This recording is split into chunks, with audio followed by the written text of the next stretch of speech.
وتی سوێن بەخوای گەورە قسەم بۆ ناکرێت لە ئاسیا با بێمەوە چمە خزمەتی قاچی ماچەکەمەی. چی کردو ئەم پیاوە چی کردو براکەم؟ مامۆساجان ئەم پیاوە نزیکی 5 ساڵی ڕێکە بێ لە تەلێگرامە پەیوەندی نامەیەکی بۆ ناردم ێوارە تی تو خوا جواب بەرە تو ئەو خوایەی پەرسی ئیتر منیش لەبەر سوێنەکەی کە بینیم جوابی نامەکەی ماوتم فەرموو براکەم بە ڕەسمی خۆی و ئەکاونتی خۆی و هەموو شتێکی خۆی وتی کاکە من 5 ساڵە لە تەلێگرامە هەمووی ئەم ناسیە مولحیدەکان تی مولحید بووم تی سوکایەتی نەماوە بە ئەڵڵای نەکەم وتی سوکایەتی نەماوە بە پێغەمبەری خوای نەکەم صلی الله علیه وسلم. وتی مامۆسا وتی یەک شتیکەش هەیە وتم چییە؟ وتی مامۆسا لەمە چۆرە سەر ئاسی جارانێ بەرگری لێ بکەیتم چی بووە؟ وتی سوکایەتی تەواوەتیم بە مامۆسا سۆران کردووە بە خوشکی بە دایکی بە کەسوکاری بە ئیتر هەمووی وتی بە هەموویم کردووە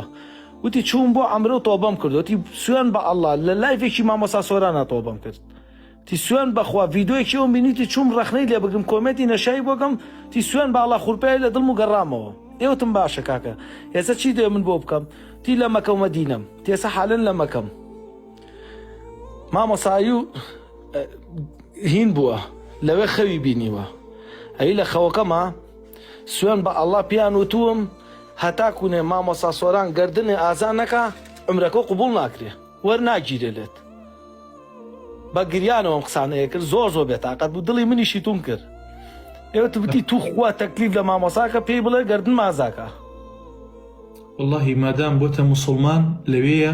پێی بڵێ مامۆسا دەستە ماشەکە گردن تا ئازابێ هەرچی پێم وتووە مادام بۆتە موسڵمان گردنی ئازابێت مامۆسا بە ئەڵڵا تا ئێستا تەلەفۆنی هیچ کەسێکم ڕیکۆرد نەکردووە یعنی هاکە قسە لەگەڵ هیچ کەسێکاکەم بە ئەڵڵا تەلەفۆنی ئەو کوڕم ڕیکۆرد کردایە سوێن بەخوا دڵ پێ کرد بە ئاو زۆر زەلیل بوو زۆر بێتاقەت بوو ینی حاڵێکیە بوو بە ئەڵڵا نایناسم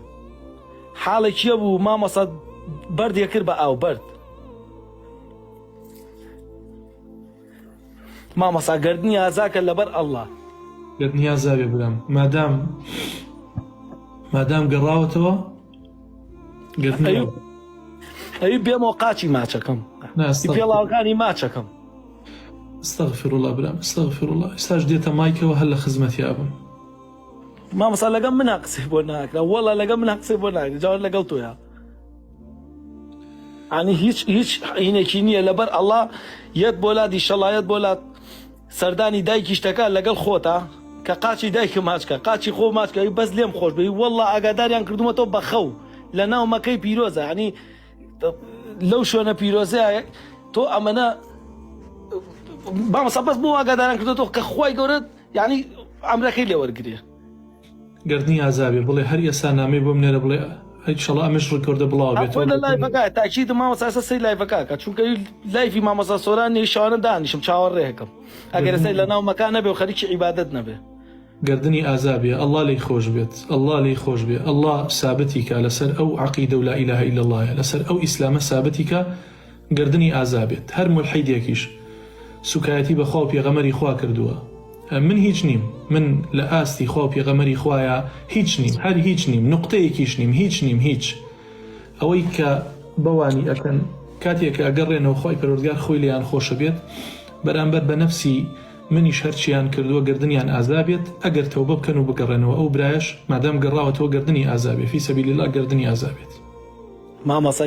یەک شت لەم مەقتەعەی کە بۆم باس کردی یەک شتم بۆ دەرکەوت یەک شت کە من یەک جار نا 1000 جار بڵم بە قوربانی ئەو ڕیشە و بمێشتاکەمە 1000 جار یعنی نەک یەک جار نا 1000 جار ملیارێ جار سەیری مامۆسا واز لە هەموو شتێ بێن جەماعەت سەیری دڵی مامۆسا بکەن بەرامبەر مولحیدێک کە سوکایەتی بە ژن بە ماڵ بە خوشک بە دایک بە کەسوکاری مامۆسا کردو وەڵڵاهی بە کەسوکاری خۆمی بکردایە وەڵڵاهی لێی خۆش نەئەبووم وەڵڵاهی بە حەیاتی گردنی مازان نەئەکرد بە حەیاتی هینم ناکرد بەس گۆرە مامۆسا بە قوربانی ئەو ڕیشە بم 1000 جار 1 ملیار جار مامۆسا جان من دابەزم بە